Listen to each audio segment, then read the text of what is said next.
네, 이번 조사는 윤석열 대통령의 KBS 대담이 방송된 뒤 처음 나온 여론조사이기도 합니다. 윤 대통령은 대담에서 김건희 여사의 명품백 수수 논란에 대해 아쉽다는 입장을 밝혔는데 이에 대해 응답자 67%가 적절하지 않다고 답한 걸로 나타났습니다. 이 내용은 배양진 기자입니다. 지난 7일 KBS 대담에 나선 윤석열 대통령은 김건희 여사의 명품백 수수 의혹에 대해 아쉬운 점이 있다고 했습니다. 대통령이나 대통령 부인이 어느 누구한테도 이렇게 박절하게 대하기는 참 어렵습니다. 제가 보기에는 좀 그거를 매정하게 좀 끊지 못한 것이 좀 어떤 문제라는 문제고 좀 아쉽지 않았나. 이 입장 표명이 적절했다고 보는지 물었습니다. 3분의 2가 넘는 67%가 적절하지 않았다고 답했습니다. 매우 적절하지 않았다는 응답이 전체의 절반 가까이 됐습니다. 보수 텃밭으로 꼽히는 TK와 부울경에서도 적절하지 않았다는 응답이 절반을 넘었습니다. 명확한 사실관계 설명이나 진솔한 사과 없이 아쉽다는 표현만으론 의혹을 완전히 풀기 어렵다는 의견이 많았던 겁니다. 그렇다면 명품백 논란을 말끔히 해소하기 위해 어떤 조치가 필요한지 묻자 3분의 1 가까이인 32%가 검경 수사를, 22%가 김 여사의 사과와 입장 표명을 꼽았습니다. 특별히 더 대응할 필요가 없다는 응답은 18%였습니다. 명품백을 주고받는 과정에 정치 공작, 사적 선물 수수 등 여러 성격이 얽혀 있는 만큼 수사를 통해 사실관계를 따지고 당사자가 입장을 밝혀야 한다는 여론이 반영된 걸로 풀이됩니다. 후속 조치로 논의되고 있는 제2부속실 설치와 특별감찰관 임명은 논란 해소에 도움이 안 될 거란 응답이 더 많았습니다. JTBC 배양진입니다. 총선이 57일 앞으로 다가온 가운데 저희 JTBC가 여론조사를 실시했습니다. 지난 설 연휴 첫날 이낙연, 이준석 대표 두 축을 중심으로 이른바 제3지대가 전격 합당하면서 선거 판세가 흔들릴지 관심이 커졌는데 이 합당 이후 처음으로 실시한 전국 단위 여론조사입니다. 일단 정당 지지율은 민주당 35%대 국민의힘 39%인 가운데 개혁신당 5%로 집계됐습니다. 여론조사의 상세한 결과 분석, 강희연, 유정화 두 기자가 차례로 전해드립니다. JTBC가 여론조사 기관 메타보이스와 함께 지난 11일부터 이틀간 진행한 여론조사입니다. 당장 내일이 총선이라면 어느 정당 후보를 지역구 국회의원으로 찍을 건지 물었습니다. 민주당과 국민의힘이 오차 범위 내에서 대등했고 개혁신당 6%, 지지정당이 없다는 응답도 6%였습니다. 이번엔 비례대표 후보를 물었습니다.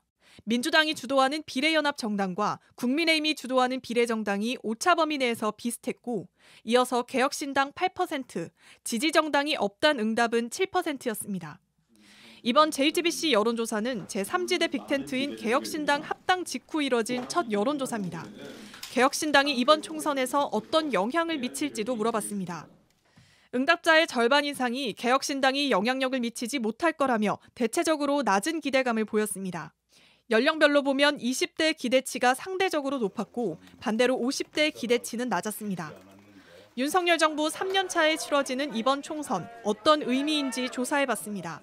정부 여당을 견제하는 선거라는 응답이 29%로 민주당 견제론보다 9%포인트 높았습니다.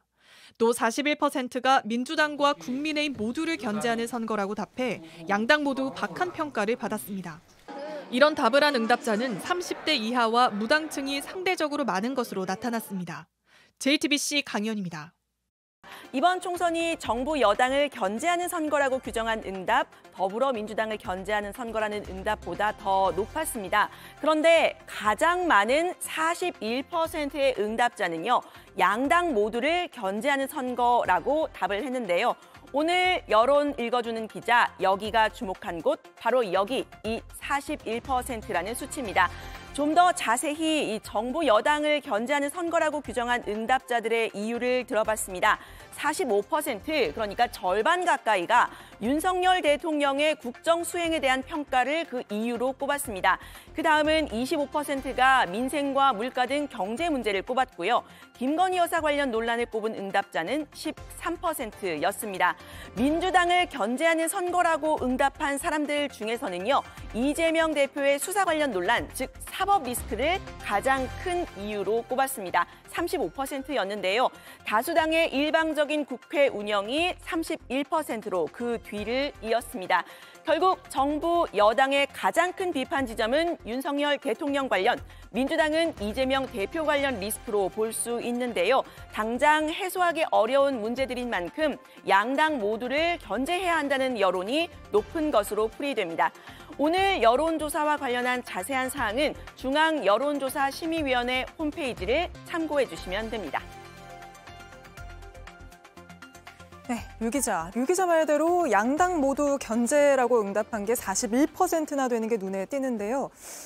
개혁신당으로서는 이 민심을 끌어오려고 할 텐데 어떨까요? 네, 앞서 리포트에서 짧게 보셨지만요. 제3지대 빅텐트라고 불리는 이 개혁신당이 이번 총선에 영향을 미칠 것이라는 응답보다는 영향을 미치지 않을 것이라는 응답이 과반으로 더 높게 나타났습니다. 네, 앞으로 총선까지 57일까지 남았으니 좀 더 지켜봐야겠습니다.